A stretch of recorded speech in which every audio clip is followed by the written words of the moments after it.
Hello mga kachupos! Hello mga kachupos! 1, 2, 3, 4. Ready?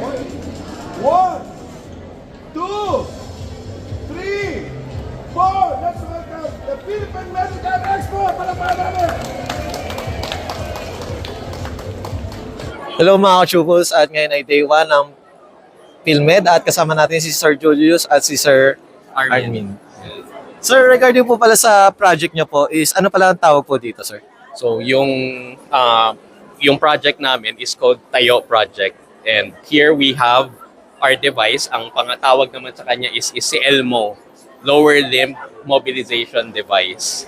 No? So this started when group of medical doctors from DLSM HSI, so mga physical rehab doctors sila. So lumapit sila sa IBET to share yung problems na encounter ng rehabilitation doctors, no? So as we all know, yung physical rehabilitation, it's very tedious, no? Talagang therapist will have to move yung mga patients natin, lalo na yung mga stroke patients na hindi makagalaw, no? So it's a very tedious process, repetitive, and it causes strain and fatigue dun sa mga therapists natin. And Doc, regarding po pala sa concept, paano nyo po na buo or na brainstorm yung ganito pong project po? So actually medyo matagal-tagal na process siya, no? So trial and error siya na this is actually parang mga pang-ilang iteration na namin. So we base it, nag-observe kami muna sa hospitals talaga.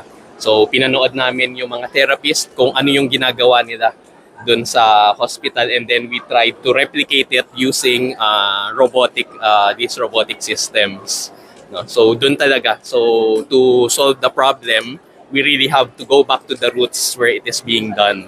So you see na talagang mga experts dyan, mga PTs natin. Sir, regarding po pala sa project nyo po is since when kayo nag-start na mag-establish or ano na to na actual po? When 2018 ng December we started. December 2018 hanggang ngayon. And sir, para naman po sa mga patients po is ano naman po yung parang pinaka-target nyo talaga na parang major na itong pasyente na to is dapat dito po sa ano nyo po? Yung pinaka-target namin from the beginning, no, yung lumapit yung mga doctors, is for stroke patients.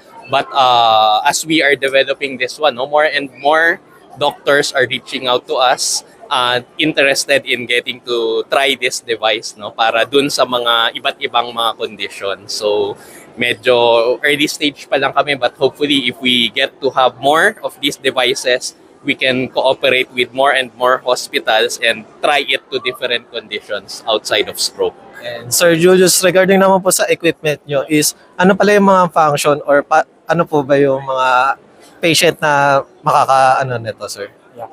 So Elmo can do passive exercises, no, from the trunk, the hip, and then the knees.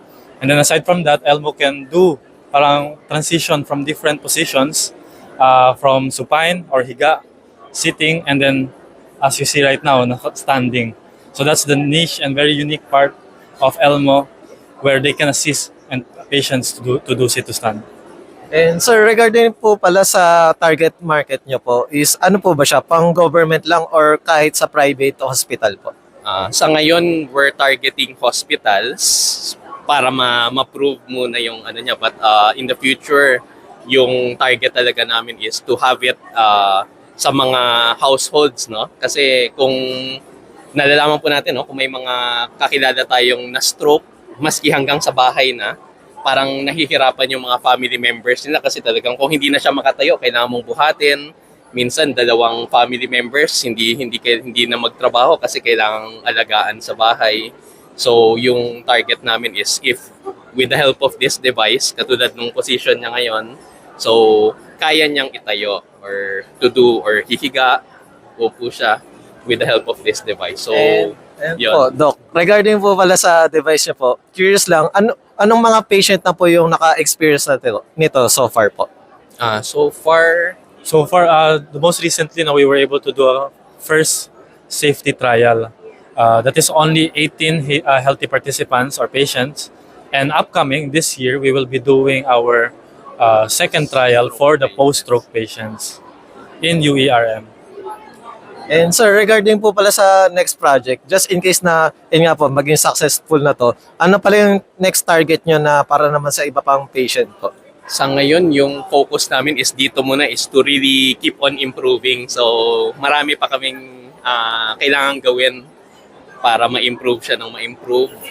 So, yung ano siguro next is to add more and more features like may mga games, may VR, and those kinds of technologies. And sir, regarding po pala sa upcoming events, meron po ba kayong target na para i-showcase uli ito, sir? Right now, we're open, no? Yung like invitations like this one, then mag-exhibit kami. Kung may mga iba pang mga events like last year sa PARM, yung Physical Academy of Rehabilitation Medicine. So, nag-booth din kami doon, no? So, we're really looking into right now kung ano pa yung mga meron ng mga events so that we can showcase ELMO.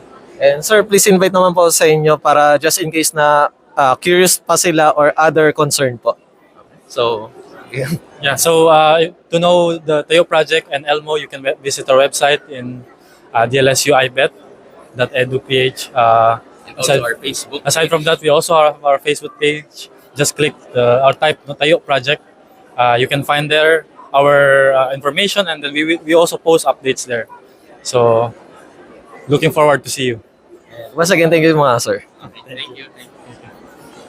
Hello mga ka-chupos! Kamusta?